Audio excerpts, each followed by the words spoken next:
ज्ञान the treasure में आपका स्वागत है। और हम आपको बताएंगे कि पति को वश में कैसे करना चाहिए। पति और पत्नी का जो रिश्ता है बहुत ही खट्टा और मीठा होता है। कभी इसमें तकरार होती है तो कभी इतना प्यार होता है कि बस लगता है कि जिंदगी यहीं पे ठहर जाए। तो इसके लिए जरूरी है कि पति पत्नी के रिश्ते को बरकरार रखने के लिए उनमें धैर्य हो और एक दूसरे पर विश्वास होता है कि जिंदगी में आने वाली किसी मुसीबत से वो हार ना माने बल्कि उसे क्रॉस कर जाए। तो हम आपको बताएंगे कि अपने पति को वश में करने के लिए क्या करना चाहिए। हम कोई टोटका नहीं बता रहे हैं, पति को वश में करने के टोटका ही बहुत है। ये पूरा आपके ऊपर डिपेंड करता है कि आपको क्या करना चाहिए। घर में क्या हो रहा है इस बारे में पति को बताना आपकी जिम्मेदारी है, परंतु लड़ाई झगड़े तो आपको सुलझा सकती हैं। और ये दिन बातों को करने की बजाय आप अपने पति से यूँ पूछेंगे कि आपके पति ने क्या किया, आपकी तबीयत कैसी है, उनके बारे में जानेंगी, प्यार भरी बातें करेंगी, उनकी ही हर बात के लिए जिम्मेदार नहीं ठहराएंगी, तो आपका प्यार खुद ही बाद में चला जाता है। तो चलिए हम मेन मुद्दे पे आते हैं कि पति को वश में करने के लिए आपको क्या करना चाहिए। सबसे पहले तो पति के ऊपर शक कभी नहीं करें। कई पत्नियों का दिमाग बहुत तेजी से चलता है। यदि पति थक गया और वो आराम करना चाहता है तो उन्हें आराम करने देना चाहिए और पूछना चाहिए कि तबीयत तो ठीक है। परंतु कई पत्नियां पति की बात न करने पर उन्हें शक की नज़र से देखना शुरू कर देती है। और साथ ही यदि कभी पति का खाने का मन न हो और पति मना कर दे तो मुझे लगती है कि कहीं बाहर से खाना खा के आए हो। ऐसी हरकतों से पतियों को बहुत चिढ़ होती है। इसलिए पत्नियों को कभी भी पतियों पर शक नहीं करना चाहिए, उन्हें समझते हुए अपने पति पर विश्वास बनाए रखना चाहिए। दूसरी चीज है, पति को कभी ताने नहीं मारना चाहिए। कई पत्नियों की आदत होती है कि वो अपने पतियों को हर किसी बात के लिए जिम्मेदार ठहराती है और हर समय बस बोल बोल कर इधर उधर की बातें करके परेशान कर देती है। ये सब बातें किसी पुरुष को पसंद नहीं होती है, जिसके कारण वो हर बात में पत्नी की बातों को नजरअंदाज करके बात खत्म करने की कोशिश करते हैं। ऐसे में पत्नियों को लगता है कि पति उनकी बात नहीं सुनते। तो इसके लिए पत्नियों को अपने अंदर बदलाव लाना चाहिए कि वो पति को हर बात के लिए ताने ना मारे, बल्कि हर बात का हल आराम से बैठ कर निकाले। उसके बाद बीती बातों को नहीं उठाए। जो बीत गई है 2 साल पहले, 10 साल पहले, 20 साल पहले, उन बातों को कभी नहीं उठाना चाहिए। पति पत्नी के बीच छोटी मोटी बातों का होना लगा रहता है, उसे उसी समय खत्म कर देना चाहिए। परंतु कई औरतों की आदत हो कि जब कोई भी बात होती है तो वो पुरानी सभी बातें को कुरेद देती है, जिसे बात खत्म होने के बजाय बढ़ जाती है, जिसके कारण पति और पत्नी के बीच प्यार की जगह क्रोध पनपने लगता है और एक दूसरे को नीचा दिखाने की कोशिश करते हैं। इसलिए जरूरी है कि आप कभी भी अपने बीच बीती हुई बातों को नहीं आने दें, खास करके वो बातें जो लड़ाई को जन्म देती हो। प्यार भरी यादों को आप हमेशा अपने साथ संजो कर रख सकते हैं। चौथी चीज है, पति के काम को लेकर कभी सवाल नहीं करना चाहिए। पति ऑफिस के काम को यदि ऑफिस में छोड़कर आते हैं तो उसे वहीं रहने दें।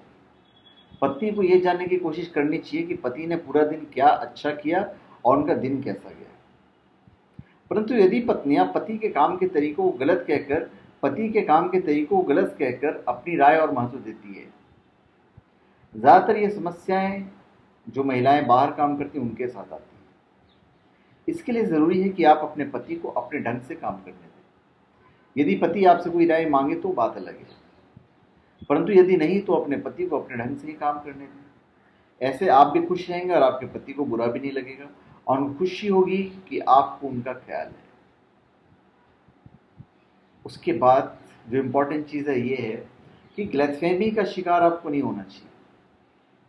पति और पत्नी के रिश्ते के साथ कई और रिश्तों में भी महिला बंधी होती है और कई बार तीसरे की बातों में आकर जब आप अपने पति के साथ लड़ाई करने लगती हैं या कभी किसी बात को लेकर सवाल का जवाब करने लगती हैं तो ये पति पत्नी के विश्वास के लिए बहुत गहरी चोट होती है और इसके कारण पति पत्नी के रिश्ते में दरार आ जाती है। इससे बचने के लिए जरूरी होता है कि आप पति और पत्नी के रिश्ते में कभी भी गलतफहमी या किसी तीसरी बात को लेकर कलह नहीं होना चाहिए। यदि आप ऐसा नहीं करेंगे और अपने पति पर विश्वास बनाए रखेंगी तो आपका रिश्ता और मजबूत होगा।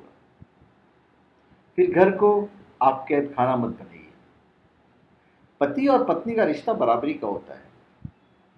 दोनों की सोच और समझदारी से इस रिश्ते की उम्र और भी लंबी होती है। परंतु जहां पर पति अपनी पत्नियों को और पत्नी को अपने पति को डरा कर रखना चाहती है, तो उस घर में केवल जेल हो सकती है और हमेशा धमकी और कलह के अलावा उस रिश्ते में और कुछ नहीं होता है।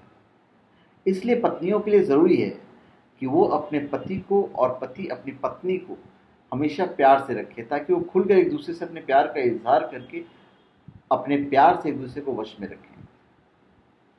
फिर बात बात में ससुराल और मायके की बात नहीं आनी चाहिए कि यार हमारे ससुराल में ये नहीं था, हमारे ससुराल में वो नहीं है, हमारे मायके में ये है, हमारे मायके में वो है, हमारे मायके में ये है, हमारे भाई ऐसे, हमारे बाप ऐसे, ये बात भी नहीं आनी चाहिए। कई लड़कियों की आदत होती है कि वो हमेशा अपने पति के सामने अपने मायके को बड़ी करती है और साथ ही अपने ससुराल और मायकों में कंपैरिजन करना शुरू कर देती है। तो ऐसी बातों से पुरुषों को बहुत चिढ़ होती है। इसलिए महिलाओं के लिए जरूरी है कि वो अपने ससुराल और मायके के बीच में फर्क न रखे, दोनों एक जैसे हैं। और साथ ही यदि कभी कोई बात हो भी जाती है तो उसके लिए एक चुनाव करें और एक बेहतर तरीके से अपने पति के आगे उस बात को रखें। इससे कभी भी उनके बीच में मनमुटाव नहीं हो। पति को वश में करने के लिए हम कुछ और भी आपको बातें बता देते हैं। आपस में एक दूसरे को समय दें और प्यार में कमी नहीं आने दें। हमेशा अपने बीच में प्यार की डोर को मजबूत बनाए रखें। अपने मायके और ससुराल के बीच का फर्क बार बार पति के सामने न दोहराएं, दोनों को बराबर समझें। छोटी मोटी बातों को लेकर बड़ा बवाल न बनाएं। पति को वश में रखने के लिए उनके अनुसार रहें और वो आपको जिस रूप में पसंद करते हैं वैसे ही रहें। अपने हर काम में यदि आप पति से बराबर अधिकार की उम्मीद रखती हैं तो उन्हें भी अपने फैसलों में बराबर का अधिकार दें। अपने पति के लिए हमेशा खूबसूरत और तैयार होकर रहें। अपने पति के पसंद नापसंद का ख्याल रखें। ताना कभी नहीं मारें। ताने से कोई भी मर्द को बहुत तकलीफ होती है। बात बात में पिछली बातों को उठाकर अपने पति के सामने रख देंगी, तो ये हरकत कभी नहीं करें। तो धन्यवाद। आप हमारे चैनल पर सब्सक्राइब करें और अपने कमेंट दीजिए। धन्यवाद।